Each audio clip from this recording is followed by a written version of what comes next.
The 60-year-old singer-songwriter and political activist will not only perform a concert in Wakefield Cathedral on Saturday. Tomorrow he'll be at Wakefield Town Hall with Laura Stapes, The Guardian's deputy music editor, who has also written for the likes of Pitchfork, Mojo and Q, and Chris Madden, the Leeds psychotherapist and founder of Chinwag, a series of conversations with artists, writers and musicians.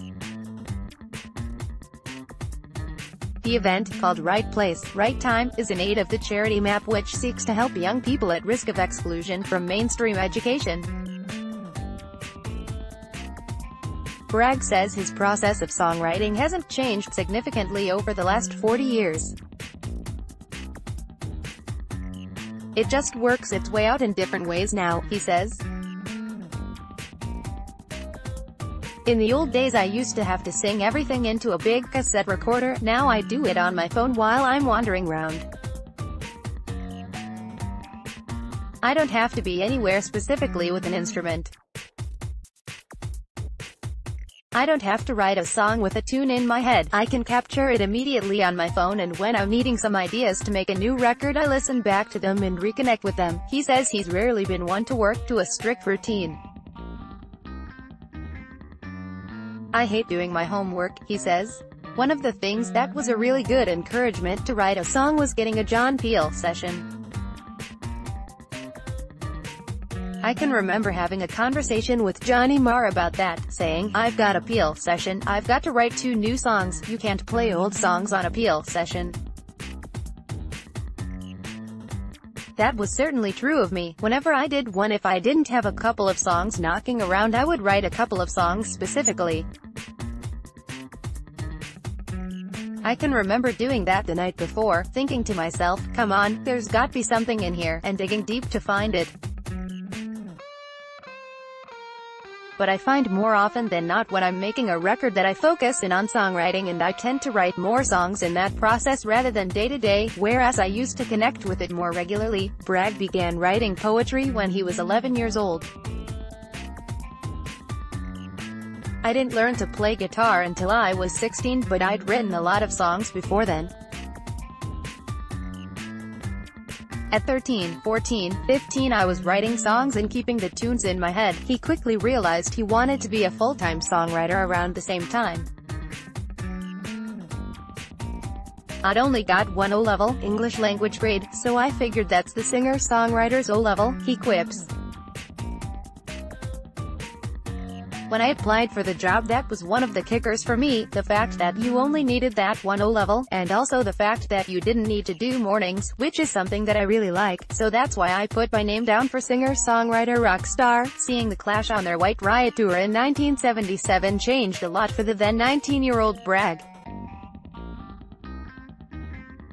It changed the width of my trouser bottoms, it changed the length of my hair, it changed the fabric of my jacket, and I suppose it convinced me that there was something to punk after all. At the time we'd been listening to The Jam and they had a classic early 60s aesthetic, but there was something about punk that I thought was a bit false. Actually seeing the Clash live, I realized that a lot of the things I really liked about the Stones and the Who and the Faces were actually deep inside the Clash as well, so it kind of got me connected. Bragg's first band, Riff Raff, were influenced by both punk and pub rock.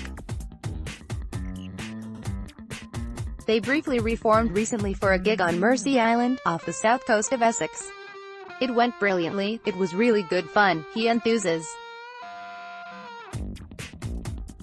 It was the 60th birthday of our original keyboard player Stephen Rice, who now lives on a houseboat on Mersey. Wiggy, Bragg's longtime friend Pete Wig, bless him, organized with Ryan's girlfriend Anna that they would have a secret party for him and we would be part of the surprise. We were all there ready to play and had a great time. The last year, Bragg's second book, Roots, Radicals and Rockers, How Skiffle Changed the World, was published by Faber. He says the likes of Lonnie Donegan were people he only came to appreciate later in life. Donegan wasn't really part of my musical palette. It was really the story of skiffle, the context of skiffle. The more I learned about it, it seemed to be similar to my experience of punk rock. I figured there was something interesting going on here, and that's what really got my attention. He sees it's a direct relationship between skiffle and punk on a number of levels. Is it DIY music? Skiffle, it's a rejection of what's in the charts. In skiffle's case, Tin Pan Alley, all really written songs, all beautifully produced. It's very much a way of a generation declaring their difference to the generation that went before them. In the case of skiffle, it's our first teenagers. The thing that defines that first generation of kids is playing the guitar. That was something that their parents never did, so I think it has a lot of similarities with punk. The last one is that the first wave of British music that didn't involve people that played in skiffle bands was punk. Right up until Dr. Feelgood and Mott the Hoople, people who played in skiffle bands were still breaking through. Bragg also released a mini-album last year called Bridges Not Walls. With so many things happening in the political world over the last 2 or 3 years, he says he felt compelled to address some of the issues in song. If only to make sense of them, he says. That's all I would do with the songs, is look at the dots that everyone can see and try to join them in a way that makes sense. That's as good a reason for me to write a song, and obviously there's a lot of that about at the moment. Last month Bragg also spoke to the Bank of England. He says he was pleased they invited him. It's always good to talk to people outside your own little bubble. A lot of us now, particularly with the way social media works, we only talk to people who agree with us. They wanted to hear from someone outside of their circle, and it was also a good challenge for me to throw some ideas out for people beyond my group. These days he finds the best way to affect change in society is to speak truth to power. It's as good a way as any, he says. It's whether you can connect on that. How do you turn those words into actions? Words alone probably cannot save us, really. There needs to be actions. So you've got to get people to vote, to march, to write, to lobby, and all of those other things as well. But the beginning of that is an argument, and obviously music or writing books or giving talks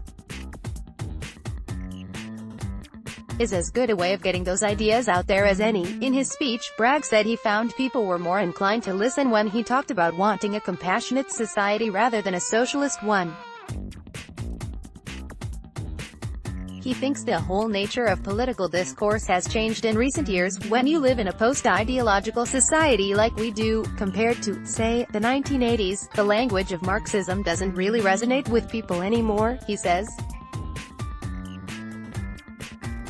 So you've got to find other ways of trying to articulate what you believe in. I don't think that's a terrible thing. I think that's a good thing because it gives us a chance to step out of the shadow of totalitarianism that has become part of the baggage of left-wing ideology.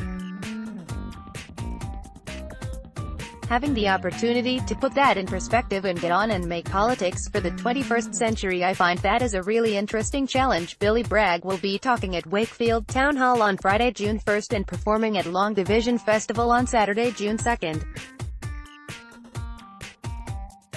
For ticket details visit longdivisionfestival.co.uk.